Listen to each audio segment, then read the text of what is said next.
Dans mon livre « Père riche, Père pauvre », je partage l'histoire de comment j'ai appris sur l'argent grâce à deux figures paternelles. Ces deux hommes avaient des philosophies de vie et des approches de l'argent radicalement différentes, ce qui m'a permis de voir le monde financier sous deux angles distincts.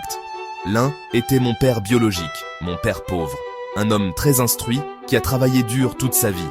Il croyait fermement en l'importance de l'éducation formelle et pensait que le succès venait de la stabilité et de la sécurité d'un emploi bien rémunéré. L'autre était le père de mon ami, mon père riche, un entrepreneur autodidacte qui m'a enseigné les secrets de la création de richesse. Il avait une vision très différente de l'argent et de la réussite, basée sur l'innovation, l'investissement et la prise de risque calculée. Mon père pauvre croyait qu'il fallait faire de bonnes études, trouver un emploi stable et épargner. Il pensait que la sécurité financière venait de la stabilité d'un emploi et de la prudence dans les dépenses. Il disait souvent « Va à l'école, aie de bonnes notes et trouve un emploi sûr et stable ». Ce conseil, bien que sage, était limité par une vision traditionnelle de la réussite. Bien que ce conseil soit bien intentionné, il ne mène pas à la véritable liberté financière. En suivant ce chemin, beaucoup se retrouvent piégés dans une routine de travail sans fin, sans jamais atteindre une véritable indépendance financière. Mon père riche, en revanche, croyait à l'éducation financière, à l'investissement et à la création d'entreprises. Il m'a montré que la clé de la richesse réside dans la compréhension des finances et dans la capacité à faire travailler l'argent pour soi. Il m'a appris que les riches ne travaillent pas pour l'argent, ils font travailler l'argent pour eux. Cette leçon a été une révélation pour moi et a changé ma perspective sur la manière de gérer mes finances. Il a souligné l'importance d'acquérir des actifs, des choses qui mettent de l'argent dans votre poche, plutôt que des passifs, des choses qui vous enlèvent de l'argent.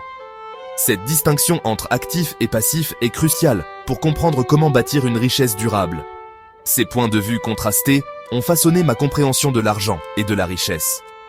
Ils m'ont permis de voir que la véritable liberté financière ne se trouve pas dans la sécurité d'un emploi, mais dans la capacité à gérer et à investir intelligemment. J'ai réalisé que la liberté financière ne vient pas de combien d'argent vous gagnez, mais de votre éducation financière et de la façon dont vous gérez votre argent. En fin de compte, c'est la connaissance et la sagesse financière qui déterminent votre succès et votre indépendance. Mes deux pères valorisaient l'éducation, mais ils avaient des idées différentes sur le type d'éducation le plus important. Mon père pauvre croyait fermement que l'éducation traditionnelle était la clé du succès. Il pensait que suivre le chemin classique de l'école, du lycée, puis de l'université était essentiel pour obtenir un bon emploi. Mon père pauvre mettait l'accent sur l'éducation traditionnelle, aller à l'université et obtenir un diplôme. Il voyait cela comme un passeport pour une carrière stable et un avenir sûr. Il pensait que c'était la clé d'un bon emploi et d'un avenir sûr. Pour lui, un diplôme universitaire était synonyme de sécurité et de respectabilité dans la société. Bien qu'une bonne éducation soit importante, elle ne suffit pas pour atteindre la liberté financière. Mon père riche, en revanche, avait une perspective différente. Mon père riche, quant à lui, insistait sur l'importance de l'éducation financière. Il croyait que l'éducation financière était la véritable clé de la liberté et de l'indépendance. Il croyait que comprendre comment fonctionne l'argent, comment le gagner, le gérer, l'investir et le faire fructifier était crucial pour bâtir sa richesse. Il m'a souvent dit que sans une solide éducation financière, même les personnes les plus instruites peuvent se retrouver en difficulté financière. Il m'a encouragé à lire des livres, à assister à des séminaires et à apprendre des investisseurs prospères. Il croyait fermement que l'apprentissage continu et l'exposition à des idées nouvelles étaient essentiels pour réussir financièrement. Cette éducation financière, disait-il, était essentielle pour se libérer du cycle traditionnel du travail pour l'argent.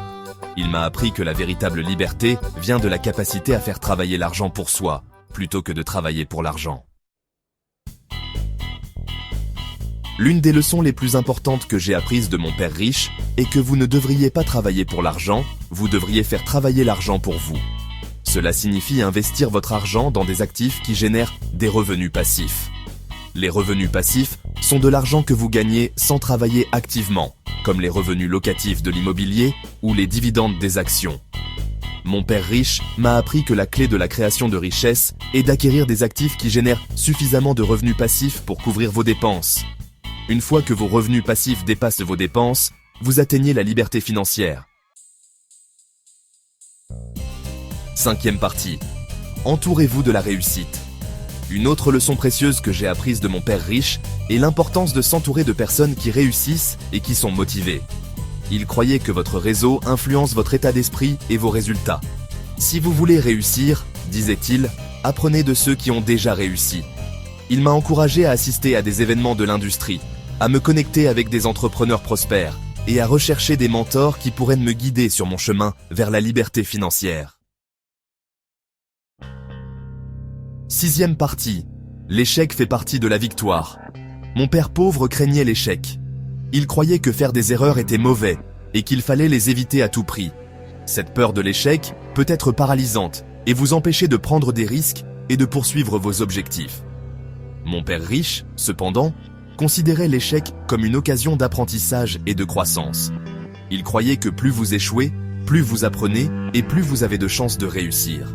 Il m'a encouragé à accepter mes erreurs, à en tirer des leçons et à les utiliser pour devenir un meilleur investisseur et entrepreneur. 9e partie. Prenez le contrôle de votre avenir. Père riche, Père pauvre est plus qu'un simple livre sur l'argent. C'est un livre sur la prise de contrôle de votre vie et la création de l'avenir que vous désirez. Il vous guide à travers des concepts financiers essentiels et vous montre comment penser différemment à propos de l'argent et des investissements. Il s'agit de remettre en question la sagesse conventionnelle, de remettre en question le statu quo et de tracer votre propre chemin vers la liberté financière. En adoptant une nouvelle perspective, vous pouvez découvrir des opportunités que vous n'auriez jamais imaginées possibles.